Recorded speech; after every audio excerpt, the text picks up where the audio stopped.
Biruin mo no, gera ng Pakistan at India, ang tinamaan China. I'm just a young nigga chillin' on it. First time I seen ice was a India at Pakistan mga kapatid no, nagkaroon ng ceasefire. No, matapos mga kapatid ang ilang araw na bakbakan nitong dalawang bansang to, no. Pero sino apektado? Mga kapatid, apektado yung China's defense market o yung defense ambition nila. Bakit? Kasi napag-alaman natin mga tol, ayon din sa balita mula rito sa WION at saka sa First Post mga kapatid, na ang mga sandatang ginagamit ng Pakistan is puros made in China. Sa madaling salita mga kapatid, kung ang Pakistan ay dudurugin ng India gamit no, yung gawang India laban sa gawang China, sino apektado mga tol? Eh di yung China mismo. Sino pang magtitiwala sa kanilang mga weapon, no? Sa kanilang defense market o business mga tol. Kung etong Pakistan ay hindi kayang ipagtanggol ng mga Chinese-made weapons mga tol. At yun na nga yung nangyari, no? Sa mga pinanood natin itong nakaraan mga tol, tila ba walang pakinabang, no? Walang saysay, useless mga tol. Yung mga gamit ng Pakistan laban sa BrahMos missile ng India. Sabi nga rito sa report no, mula rito sa WION, the unexpected India-Pakistan ceasefire has rattled China's defense ambitions as regional tensions eased, demand for Chinese missiles dip, hitting Beijing's defense exports and stock markets hard. Here's how peace in South Asia is shaking up China's war economy. Panoorin natin to mga kapatid mula rito sa WION. Bago natin to simulan, huwag mong kalimutan mag-subscribe. Click mo na rin ang notification bell para ma-notify ka whenever na may mga bago tayong reaction video tulad nito. Huwag na natin patagalin pa. Panoorin na natin to. And while the war drums between India and Pakistan may have gone quiet for now, but in Chinese markets, the silence has been deafening. Chinese defense stocks nosedived by as much as 9% after the India-Pakistan ceasefire announcement.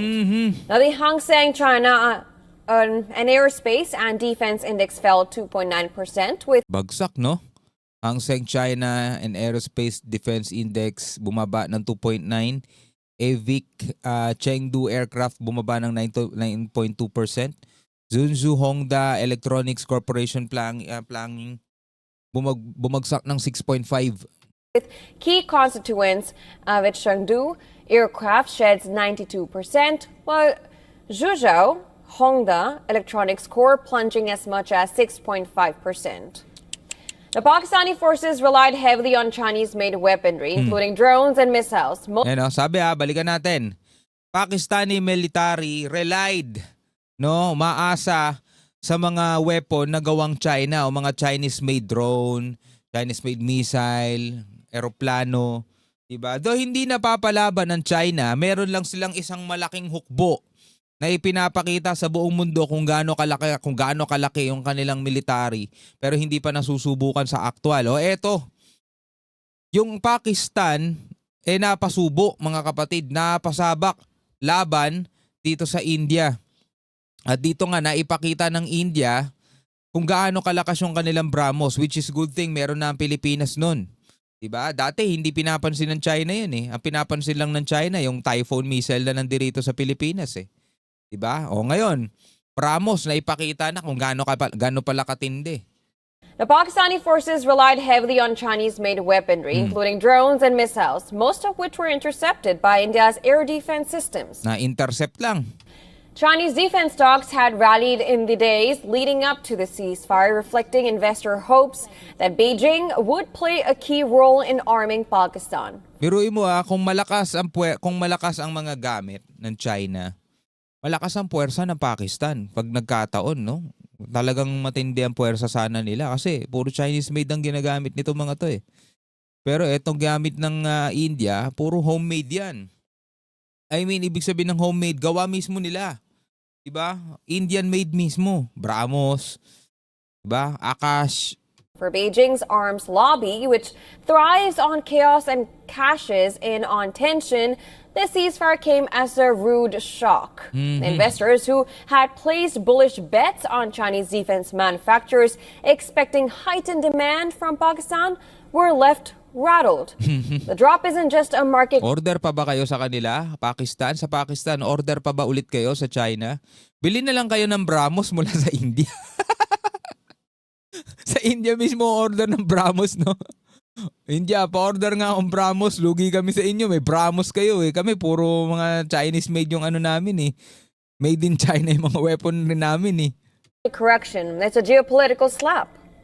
China's long-standing strategy of arming Pakistan as a counterweight to India now faces renewed scrutiny, especially after Pakistan's use of Chinese missiles and drones turned out to be a battlefield disaster. Disaster. My goodness.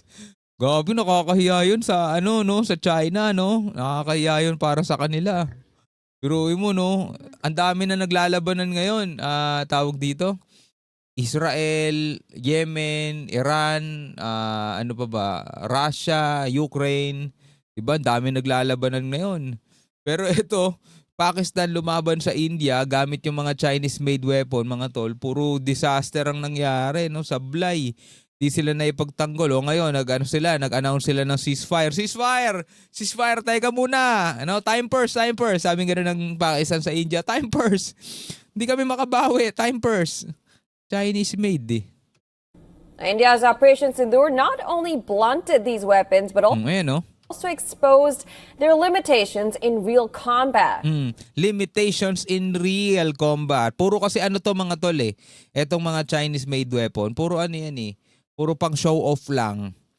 Diba? Puro pang mga ano lang yan. Drill, military drill. Puro pang ganun lang yan. Pero pagdating sa real battle talaga, yung actual na labanan, eto, na-expose ng India kung gaano ka walang kwenta. Meanwhile, Indian forces displayed precision, power, and professionalism. Pakistan's reliance on Chinese military imports looked increasingly hollow, with Chinese defense exports proven ineffective and ceasefire spoiling further orders. Ineffective. Beijing's arms bazaar took a direct hit. The markets often speak louder than diplomats, and this sell-off is a loud signal. War-mongering is bad business when your weapons cannot deliver. Tama.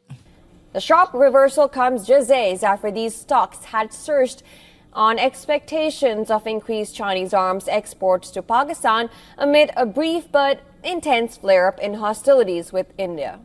Biruin mo no, gera ng Pakistan at India, ang tinamaan China, tindi nun. Gera ng India at China, tinamaan at gera ng Pakistan at India, ang tinamaan China. So ngayon mga kapatid, di ba may tension din nabubuo sa pagitan ng India at saka ng China. Ay di paano pa matatakot ngayon ng India sa kanila? Alam na ng India, ganito lang pala kahina yung mga Chinese-made weapon. Malamang yun din ang gamit nila. Di ganyan lang din. Hindi kayang ipagtanggol ng mga Chinese weapon yung mismo China. Diba? Ay naku po. Ngayon, since meron nga tayong BrahMos mga kapatid, dito nakita na natin kung ano yung capability nito. Nakita na natin kung ano yung kakayanan. Hindi pa rin natin hinihiling mga kapatid na magamit natin to sa aktwal. Hindi natin hinihiling na tayo'y mapasabak sa gera. Hindi natin gusto yon mga tol. Ito'y insurance lang. Diba? Insurance lang natin. Kumbaga sa accident insurance, kumbaga sa death insurance mga tol, hindi mo gustong gamitin yon. Lalo-lalo na sa sarili mo. Diba? Dahil ibig sabihin nun, may nangyaring masama sa'yo. Do meron tayong ganyan, meron tayong mga panangga, o meron tayong pandepensa, pero hindi pa rin natin gustong mapasabak sa kahit na anong labanan. At hindi natin ginugusto yun mga kapatid. Sana magkaroon pa rin ng kapayapaan. Wala pa rin tatalo sa kapayapaan, di ba?